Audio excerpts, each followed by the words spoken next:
Thereafter the quarrel as to whether the Negro should be given a classical or a practical education, was the dominant topic in Negro schools and churches throughout the United States. Labor was the most important thing of life, it was argued. Practical education counted in reaching that end. And the Negro worker must be taught to solve this problem of efficiency before directing attention to other things. Others more narrow-minded than the advocates of industrial education, seized upon the idea, feeling that, although the Negro must have some semblance of education, it would be a fine stroke to be able to make a distinction between the training given the Negro and that provided for the whites. Inasmuch as the industrial educational idea rapidly gained ground too, many Negroes, for political purposes, began to espouse it. And schools and colleges, hoping thereby to obtain money, worked out accordingly makeshift provisions for such instruction, although they could not satisfactorily offer it.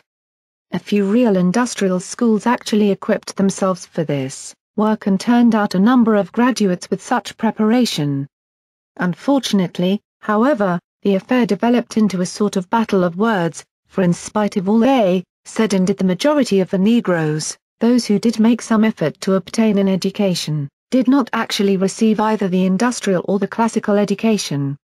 Negroes attended industrial schools, took such training as was prescribed, and received their diplomas. But few of them developed adequate efficiency to be able to do what they were supposedly trained to do. The schools in which they were educated could not provide for all the experience with machinery which white apprentices trained in factories had. 10. Visit neoageuniversity.com. Such industrial education as these Negroes received, then, was merely to master a technique, already discarded in progressive centers. And even in less complicated operations of industry, these schools had no such facilities as to parallel the numerous processes of factories conducted, on the plan of the division of labor. Except what value such training might have in the development of a mind by making practical applications of mathematics and science, then, it was a failure. The majority of Negro graduates of industrial schools, therefore, have gone into other avenues, and too often into those for which they have had no preparation whatever. Some few who actually prepared for the industrial sphere by self-improvement likewise sought other occupations for the reason that Negroes were generally barred from higher pursuits by trades unions. And, being unable to develop captains of industry to increase the demand for persons in these lines, the Negroes have not opened up many such opportunities for themselves. During these years too, the schools for the classical education for Negroes have not done any better. They have proceeded on the basis that every ambitious person needs a liberal education, when as a matter of fact this does not necessarily follow. The Negro trained in the advanced phases of literature, philosophy, and politics has been unable to develop far in using his knowledge because of having to function in the lower spheres of the social order. Advanced knowledge of science, mathematics and languages, moreover, has not been much more useful, except for mental discipline because of the dearth of opportunity to apply such knowledge, among people who are largely common laborers in towns or peons on the plantations. The extent to which such higher education has been successful in leading the Negro to think, which, above all is the chief purpose of education, has merely made him more of a malcontent when he can sense the drift of things and appreciate the impossibility of success in visioning conditions as they really are.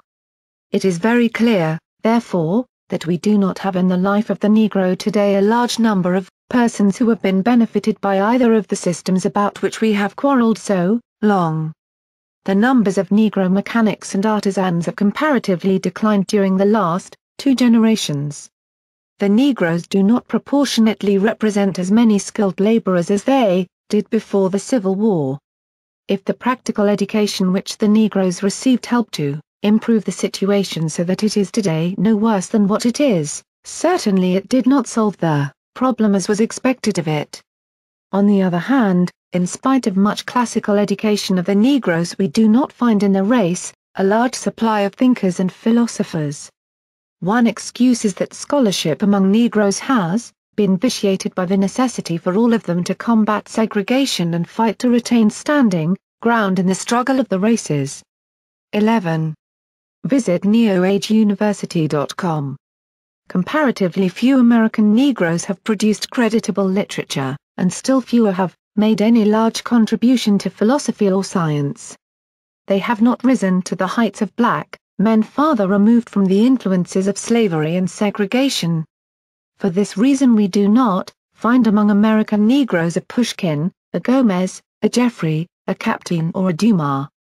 Even men like Roland Hayes and Henry O. Tanner have risen to the higher levels by getting out of this country to relieve themselves of our stifling traditions and to recover from their education.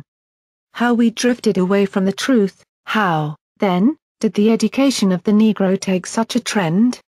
The people who maintained schools for the education of certain Negroes before the Civil War were certainly sincere. And so were the missionary workers who went south to enlighten the freedmen after the results of that conflict had given the Negroes a new status. These earnest workers, however, had more enthusiasm than knowledge. They did not understand the task before them. This undertaking, too, was more of an effort towards social uplift than actual education. Their aim was to transform the Negroes, not to develop them. The freedmen who were to be enlightened were given little thought, for the best friends of the race, ill-taught themselves, followed the traditional curricula of the times which did not take the Negro into consideration except to condemn or pity him. In geography the races were described in conformity with the program of the usual propaganda, to engender in whites a race hate of the Negro, and in the Negroes contempt for themselves. A poet of distinction was selected to illustrate the physical features of the white race, a bedecked chief of a group, those of the red, a proud warrior the brown, a prince the yellow, and a savage, with a ring in his nose, and of course, the Negro stood at the foot of the social ladder. The description of the various parts of the world was worked out according to the same plan. The parts inhabited by the Caucasian were treated in detail. Less attention was given to the yellow people, still less to the red, very little to the brown, and practically none to the black race. Those people who are far removed from the physical characteristics of the Caucasians or who do not materially assist them in the domination or exploitation of others were not mentioned except to be belittled or decried. From the teaching of science the Negro was likewise eliminated. The beginnings of science in various parts of the Orient were mentioned, but the African's early advancement in this field was omitted. Students were not told that ancient Africans of the interior knew sufficient science to concoct poisons for arrowheads, to mix durable colors for paintings, to extract metals from nature and refine them for development in the industrial arts.